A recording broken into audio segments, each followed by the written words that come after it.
Hello, everyone. We've gathered to introduce Scott Gerber's new book, Never Get a Real Job. Most of us were raised to believe that if we worked hard and went to college, we'd be rewarded with our dream job and the life we'd always wanted. Unfortunately, that's not always the case. For most young people graduating from college today, securing any job at all seems to be little more than a dream. And even if they do find something, the paychecks of a typical corporate job will do nothing to help with their mountains of debt. This book summary encourages you to forget working for the man, forget about outdated, traditional business practices and the glut of business books repackaging the same old coaching advice. This book summary offers practical tips and advice that were hard-won through both success and failure in the real world. So roll up your shirt sleeves and get to work. In this summary of Never Get a Real Job by Scott Gerber, you'll learn how good the odds of success are, or aren't, for startups. How to write a better business plan in a paragraph. Why Facebook isn't a marketing panacea. Key idea 1, entrepreneurship isn't easy, so it's best to start out by preparing for the worst. So you've got an idea for a successful business, one that you really believe in. Congratulations. But no matter how good your idea is, the numbers aren't great. As the U.S. Small Business Association notes, a third of small businesses failed by their second year, and less than half last 4 years. Clearly, you can't count on success, no matter how good your idea is. In fact, when it comes to starting a business, there's only one thing you can be certain of, that it won't be easy. So it's best to accept that fact and check your expectations before you begin. First of all, you should accept that you're guaranteed to fail along the way. But despite what most people think, this isn't always bad. Analyzing failures teaches you valuable lessons that help you avoid failure in the future. Also, expect that things will never go according to plan. Successful entrepreneurs know that things change every day, so it's impossible to predict the future. That's why they don't hang their hopes on everything going right according to some perfect plan. Instead, they plan for rock bottom. That means looking at any scenario and imagining its worst possible outcome in order to be prepared for it. To do that, there are 4 steps that you should take before making any business decision. Step 1 is looking at pros and cons in order to assess the risks. Is the best possible outcome so good that it outweighs the risks of the worst? Or are the two more evenly balanced, making the action riskier? Next, figure out what the consequences will be if things don't work out. For example, if your business's financial health could potentially be wiped out in your rock-bottom outcome, you need to realize that ahead of time.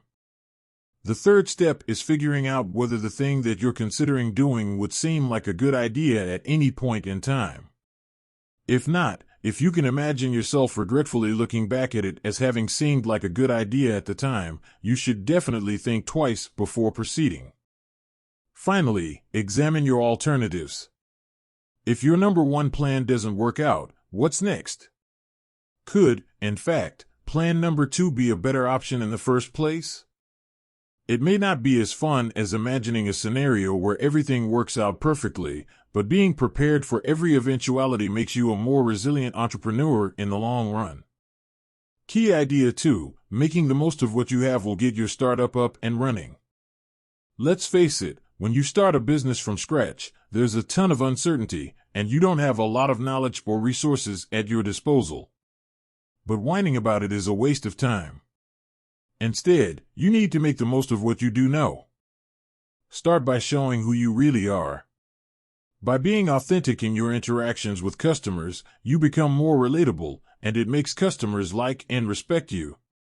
For example, if you're a sci-fi loving tech person, wear your Star Trek pin when you meet with a client whose computer is on the fritz. The same idea goes for resources, too. So you can't afford a fleet of delivery trucks for your product. But what do you have? Can you borrow your mom's car for deliveries for the time being instead? Now you know what your assets are. But before you're ready to start up, you need to ensure that you can actually deliver. Chances are, if you're passionate enough to start a business, the idea is already based on a hobby that you really love. And while loving what you do is important, it's not enough. There are 4 key points that you'll need to look at before you can turn that hobby into a business you can actually deliver on. First, is your hobby really enough to support a business? It's great that you love working with your Legos, but it's tough to see the revenue in that. Second, are you really enough of an expert at your hobby that people should pay you to do it? If you want people to pay to see your driftwood sculptures, they'd better be more than just okay. Third, don't assume that others will share your passion. Are there really enough people interested in visiting an expertly handcrafted driftwood sculpture garden? Or is that a little niche?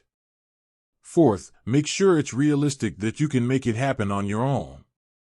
You're not a world-renowned sculptor yet, so you're not going to be able to hire a team of underlings to do the work for you. If answering these questions makes you confident that you can deliver, then it's time to get the ball rolling. It'll be much easier now that you know what you have to work with. Key idea 3, a 1-paragraph startup plan is a living, lean, and actionable business plan. When you start a new business, everyone typically insists that a crucial first step is a cumbersome, painstakingly detailed business plan. But instead of wasting time on one, you should be focused on building the business itself. For this, you need a practical tool for the real world, a 1-paragraph startup plan. A 1-paragraph startup plan lets you test your ideas by doing, and it creates an action strategy that grows and changes along the way together with your business. To create your plan, first ask yourself fundamental questions about your business. What is your product or service you're offering? Who are your primary clients? How do you plan to generate immediate revenue? Answer these questions by writing down a maximum of 1 or 2 sentences for each. Each answer is a hypothesis about your business, and the paragraph that results will be a rough draft of your 1-paragraph startup plan. Next, turn your plan into lists filled with action steps, called guess and checklists. From each sentence in your plan, generate 5 points you can put into action right now. Use them to make a chronological checklist, including deadlines and expenses for each item. One hypothesis in the author's plan described his startup's clientele as boutique PR firms, for example. So his first point was to make a list of all the boutique PR firms that existed in his area. The next was to look up contact info for each. Each time you complete a step on a checklist, evaluate it. What worked? What did you learn? Which steps can now be modified for the future? Now go back to your hypotheses. Were they true, false, or incomplete? Continue to evolve your plan by eliminating the hypotheses and action steps that didn't work and improving on those that did. The process of revising the hypothesis about his clientele took the author 2 months. In that time, he refined his clientele from boutique PR firms to independent PR specialists and brand managers, as well as senior account executives at boutique PR firms and marketing agencies. After 2 months, he had a proven, tested marketing formula that he still uses today. That doesn't mean that he quit coming up with new hypotheses, of course. A 1-paragraph startup plan is an organic, living plan that's integral to your business evolution, not some stuffy formal document. As long as your business is growing and evolving, your plan should too.